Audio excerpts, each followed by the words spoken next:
All right, guys. This is Travis again. The second day I was in Ethiopia. Well, first let me just back up. The first people I met, I met Eddie, who was the guy I knew in America, in North Carolina. I've known Eddie since I was 16 years old, and he's friends with my family and my father. So Eddie, he was the first person that I saw. When we walked back to the car. And then I met Josh. Um, Josh is the Americanized version of his name, which I think is Yeshu. Um, so we met Josh, and Josh was the one who smoothed things over with the man at the airport. And then we also met Juju, which is Eddie's driver. And Eddie was just explaining why he has a driver, because I remember when my dad was saying that he had a car. But basically, traffic is chaotic in Ethiopia.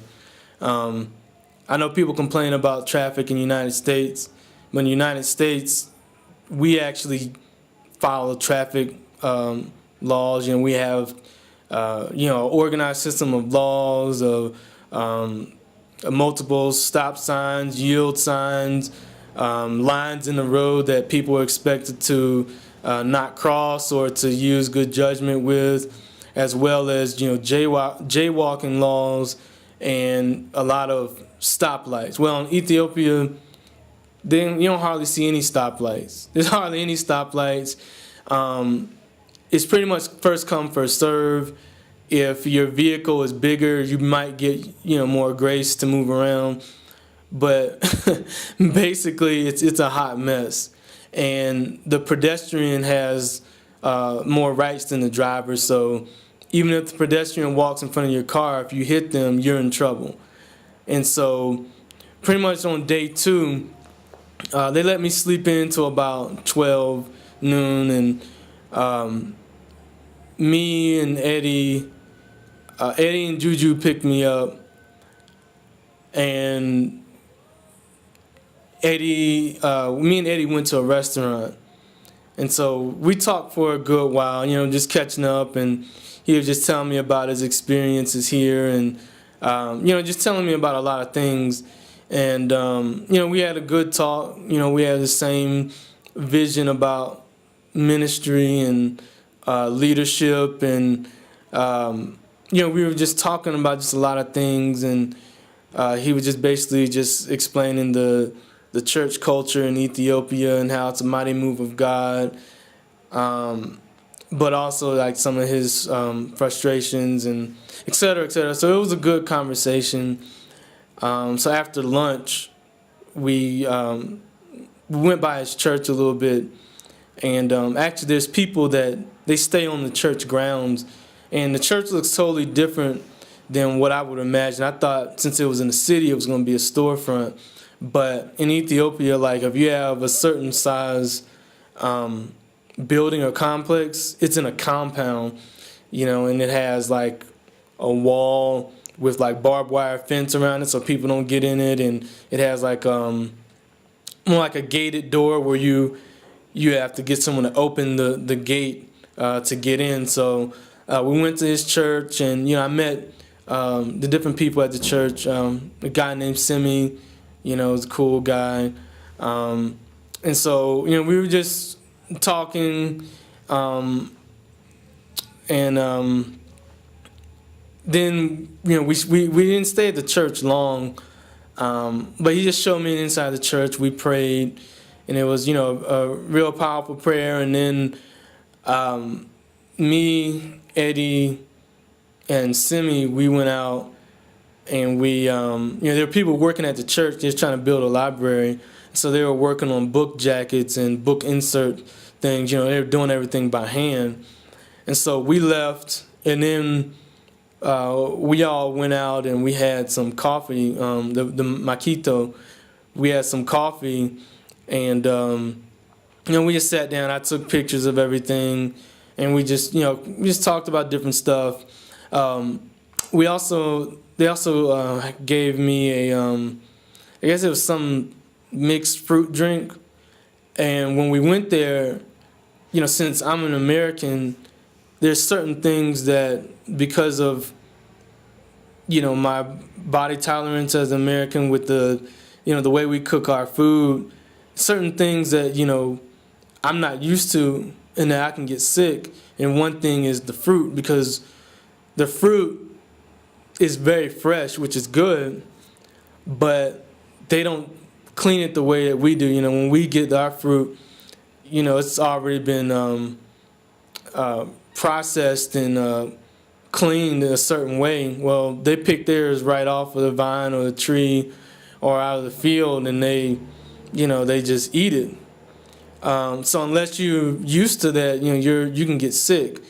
And it was funny because Eddie was asking one of the servers in Amharic, he was basically telling hey, is this drink, is this food up to Western standards? So she started getting mad, and she was like, this food is fresh. She was just saying, it's he'll be fine. And so Eddie was just telling me, he was like, are you sure?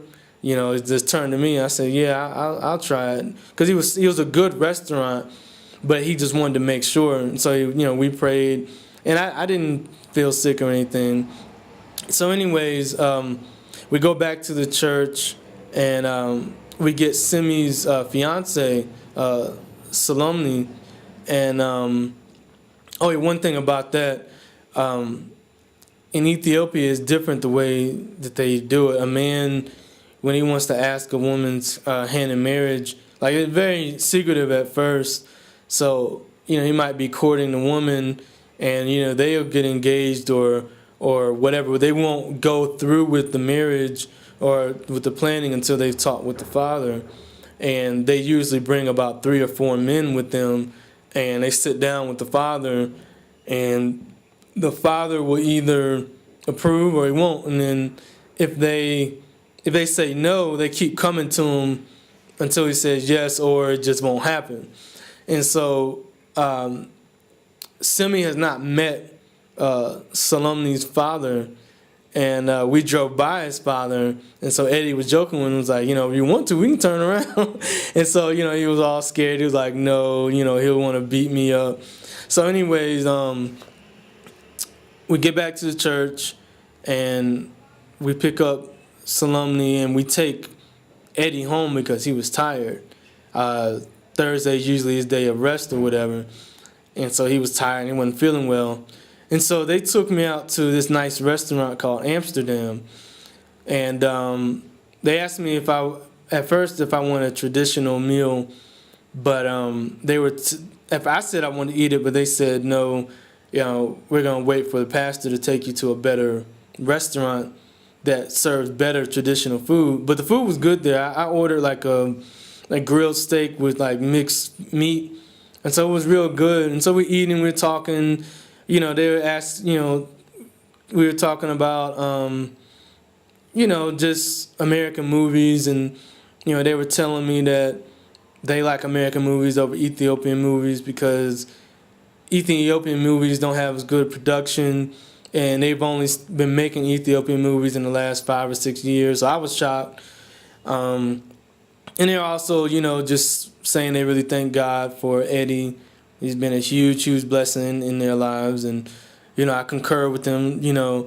And so when the manager came by to ask about, is the food good? He asked all of them, and they respond. He asked in Amharic, and and they all responded.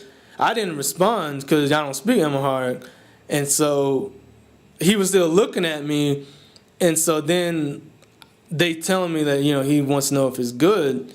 And so I say it's good in English. And so then he says to them, he was like, oh, I thought he was Ethiopian. And so, that was funny.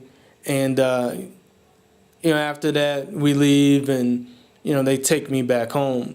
And so that was pretty much my first full day in Ethiopia. I didn't really get much sleep that night. I don't know why. I only slept probably about 3 hours. I slept 2 hours, and I woke up at 1:30, and I couldn't go back to sleep until about 7, and then I woke up at like 8:30. It might have been the jet lag, I'm not sure, but I didn't get much sleep at all. So that was pretty much my day 2.